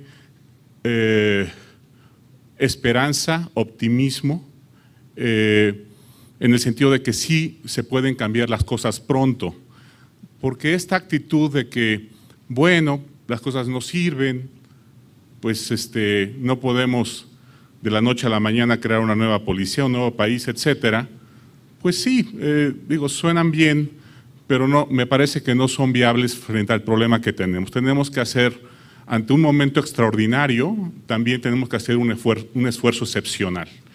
Y me parece que hay muchas cosas que hacer, muchas, el menú abunda. Lo primero que podríamos hacer es incrementar drásticamente el salario a los policías para reclutar policías de otro perfil. No podemos, obviamente, enfrentar esto con policías que no terminaron el 6º año de primaria. Y aquí tiene que haber claramente el gobierno puede gastar más en esto por el tamaño del reto y del riesgo que estamos enfrentando. Otro asunto que me parece central es tenemos que evitar que las pandillas de jóvenes se estén uniendo a los cárteles, y esto se hace con programas sociales focalizados que se pueden hacer.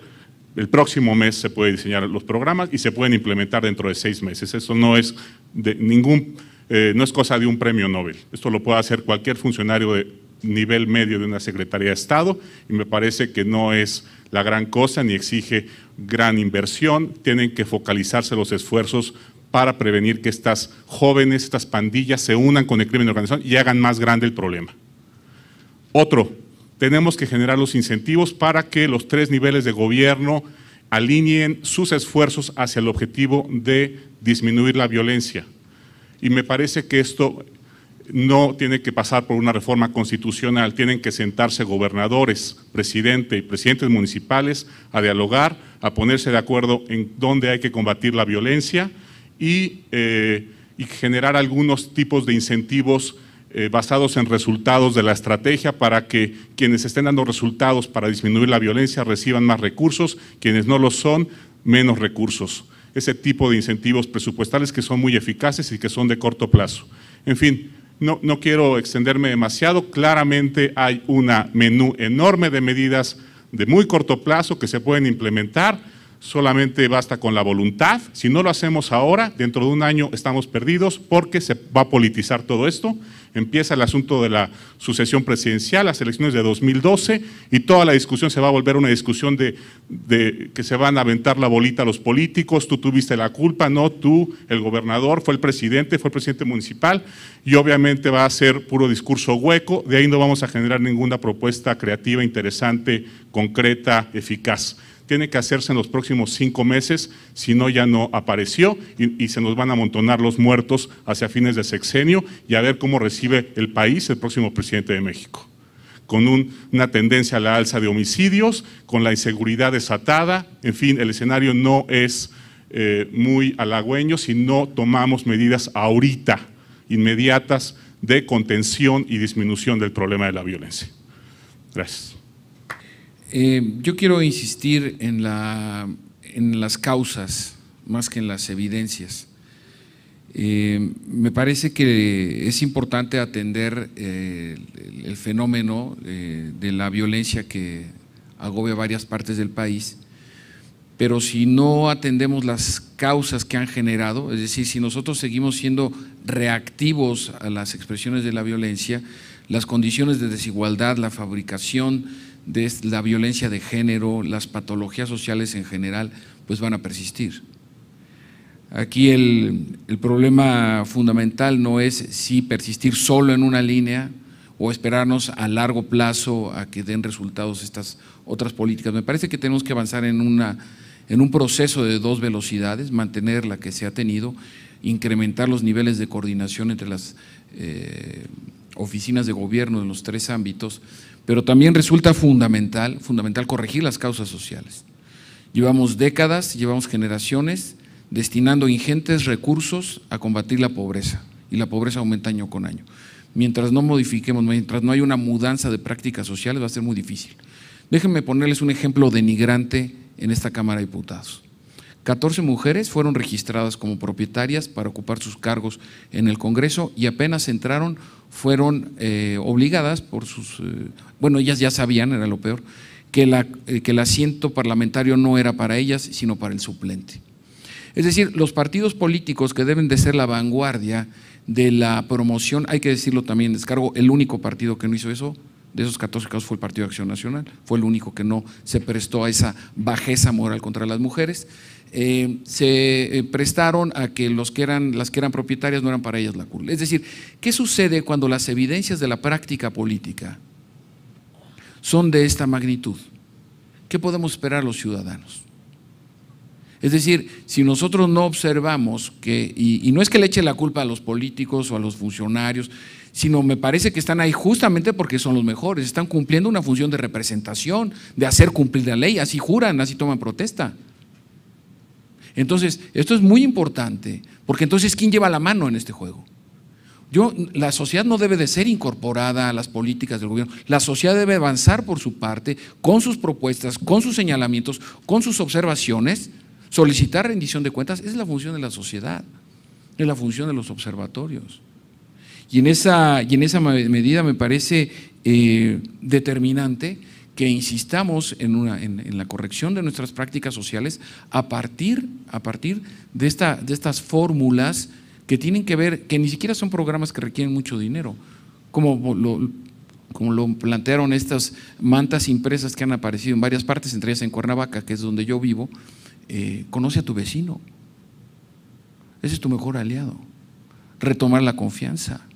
Es decir, esto también es un asunto de prácticas ciudadanas, y es ahí el punto fundamental en donde me parece que ha faltado esta promoción, esta difusión de estas prácticas. Es cierto, mientras nosotros sigamos suponiendo que esto se va a prolongar, pues más se va a prolongar si no empezamos de una vez. Eso no hay la menor duda. Entonces, en este proceso de compartir responsabilidades, en este proceso de observar qué es lo que nos toca a cada quien, pero también qué le toca a las oficinas de gobierno.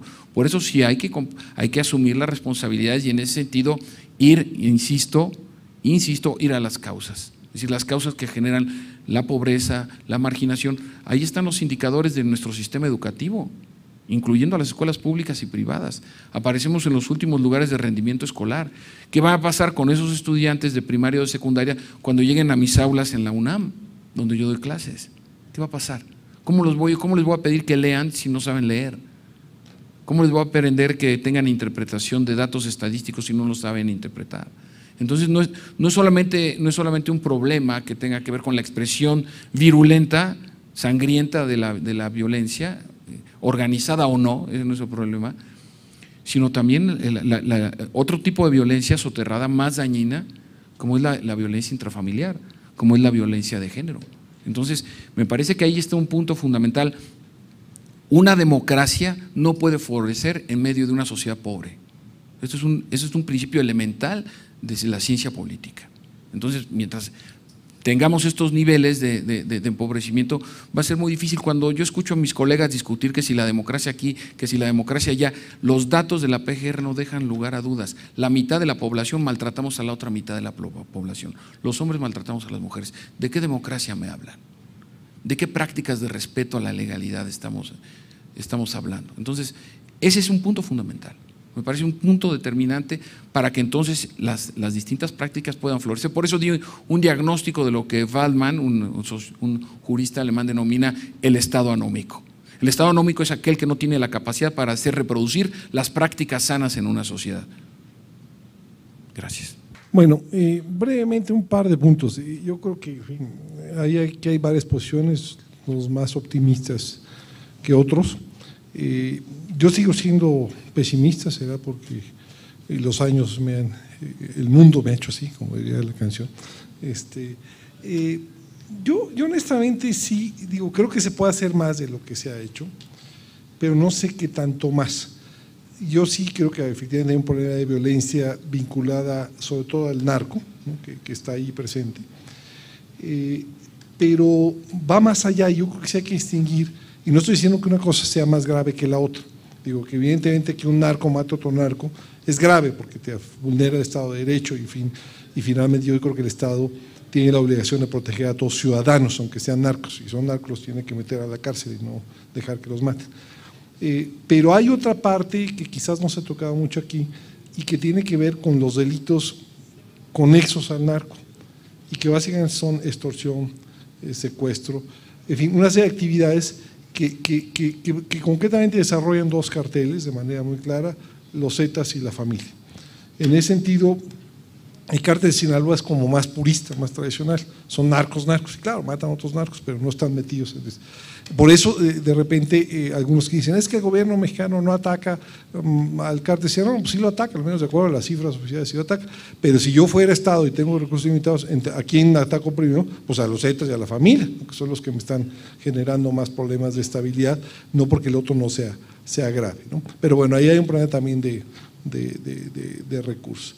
Y lo otro tiene que ver, pues efectivamente yo creo que hay discusiones que regresan, ¿no? En fin, así que no nos terminan. Y desde luego yo coincido con Javier Oliva de que hay un problema serio, más que de pobreza, de desigualdad en el país. Son los dos, pero la desigualdad sí es. El problema es que esto no sé si sea tan fácil de resolver. Ojalá, y creo que hay que resolver independientemente de que genere problemas de seguridad. Ahora, yo no creo que es el único factor. Siempre hay dos posiciones, los que dicen, bueno, es que hay delincuencia porque hay pobres. Y otros dicen, bueno, hay delincuencia porque no se les castiga. Yo creo que son los dos factores, evidentemente están ahí mezclados. Hay un problema muy serio que a veces creo, y que claro, tampoco se va a resolver de la noche a la mañana, con el Estado de Derecho. A veces he dicho un poco en broma que el único mexicano que cree en esto del Estado de Derecho es el presidente Calderón, y cuando tú hablas de eso, todo mundo se le queda viendo, ¿y usted de qué habla? Pues esto es México. ¿Cómo que el Estado de Derecho? Pues esto no tiene ningún sentido. Aquí nos arreglamos por otras vías. Bueno, evidentemente, mientras no cambiemos eso, pues tenemos ahí un problema serio. Ahora, sigo pensando que lamentablemente es un problema de largo plazo, ojalá y fuera de corto plazo. En fin, claro, la cultura, ¿no? Pues sí, la cultura, enseñar a los niños a respetar las leyes, hasta que salen a la calle y se encuentran con el primer policía y descubren que todo lo que aprendieron en la escuela no sirve de nada. Entonces yo creo que ahí el problema de fondo es que hoy por hoy en México sigue siendo más rentable violar la ley que cumplirla.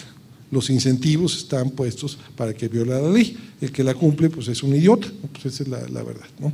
Entonces, bueno, pues tenemos también que cambiar eso, y eso también me temo que es de largo plazo, como el problema de desigualdad. Pues si ojalá yo tuviera la receta y decir, no, pues ya mañana acabamos con la desigualdad, pues en fin, es cuando dicen, hay que hacer medidas preventivas, ¿no? Pues que Calderón firme un decreto en el cual se crean 5 millones de empleos, pues sí, ¿no?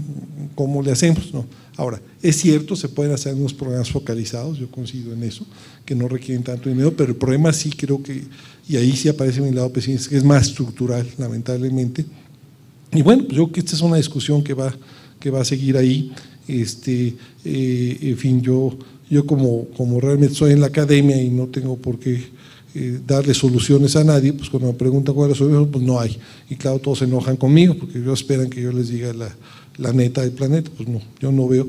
Pero pues ojalá hubiera, ¿no? Yo creo que se pueden dar algunas medidas, efectivamente combatir el lavado de dinero un poco más, hacer más cosas, ¿no?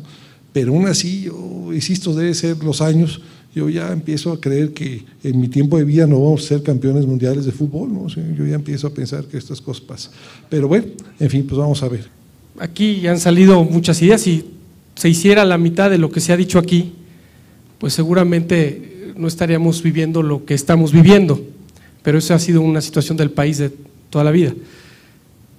Yo creo que sí tenemos que hacer cosas distintas para obtener resultados diferentes. Yo creo que sí hay que mover cosas radicales. Y nadie más lo va a acelerar si no somos nosotros. Claro que la responsabilidad de legislar es de los legisladores y de los policías de pescar a los otros y a lo mejor de investigar si es que saben hacerlo, y los jueces administrar la justicia, en fin, sí, de acuerdo. El problema es que no se ha hecho. Esa es la realidad. Hace 3 semanas pudimos sacar la ley antisecuestro. No había salido una ley. Si nos hubiéramos esperado y no hubiéramos presionado y hubiéramos pensado que es responsabilidad de los legisladores hacerla, hoy no la tendríamos, o tendríamos un verdadero monstruo, porque así fue.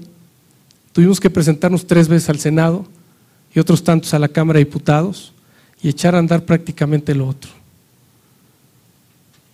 Afortunadamente hubo diputados, senadores que lo entendieron y apoyaron, porque tampoco podemos presentar nosotros iniciativas de leyes, y nosotros metimos la iniciativa de ley junto con Alto al Secuestro, con Isabel Wallace. Muchos de los casos de secuestro que se han resuelto no se han resuelto precisamente por la buena investigación de las autoridades, se han resuelto porque las víctimas se han puesto a investigar. Claro que no debe de ser. Ojalá no existiera una ley del secuestro. Por supuesto, no lo queremos. Ojalá no hubiera call centers que atienden a mujeres violentadas y violadas. Ojalá no existieran. Pero hoy por hoy, México, siendo un país que este año, si bien nos va, terminaremos en los 1,600 o 1,700 secuestros, algo tenemos que hacer con las víctimas. Son medidas que hay que hacer y que hay que acelerar, y que si no las hacemos nosotros, nadie las va a hacer. Y si yo me espero a que un gobernador de los nuevos que acaban de quedar como gobernadores electos, espero a que actúe cuando me dijo: mira, mientras nosotros funcionemos, ustedes no tienen nada que hacer, y posiblemente así vaya a ser. La realidad es que alguien le contestó y le dijo: ¿y a usted quién le pide cuentas? ¿A quién le va a rendir cuentas? Si no es a nosotros. Mientras tengamos esa mentalidad en mucha de la gente, que no es en todos, afortunadamente, nosotros tenemos que hacer las cosas también. Y hablo nosotros cuando hay ciudadanos maravillosos, especialistas, gente que sabe y que sabe hacer bien lo que tiene que hacer. Hoy hace 2 semanas se firmó el acuerdo de Chihuahua con los gobernadores electos, precisamente. Yo creo que ha sido una de las mejores reuniones a las que yo he asistido de esto de los diálogos. Al menos hubo un acuerdo con puntos concretos, con tiempos y con responsables. La reflexión es: si nosotros no le entramos y no presionamos y no estamos ahí, yo no sé si se vayan a cumplir esos acuerdos. Yo lo dejo nada más sobre la mesa. Es la hora de hacer otro tipo de cuestiones y de hacer que los observatorios funcionen. y de poner la mano y de alzarla y de manotear cuando tengamos que manotear. Y de pedir cuentas, sí, pero también de ser muy propositivos en nuestro actuar y de ordenarnos y de trabajar, si realmente queremos construir un país diferente. Muchas gracias. Aquí, sin lugar a dudas, un tema de varias generaciones por adelante. Segundo, agradecerle su generosidad, porque finalmente, aparte de contribuir a que Piso 51, como es vocación de este club, sea un centro de debate y de ideas, pues están contribuyendo a la labor de un gran mexicano que, como yo siempre digo, aunque no está presente con nosotros físicamente hoy, pues sigue ayudando a los jóvenes estudiantes de este país a través de una beca que lleva su nombre, que fue mi maestro, mi rector y maestro de muchos aquí, Javier Bristein.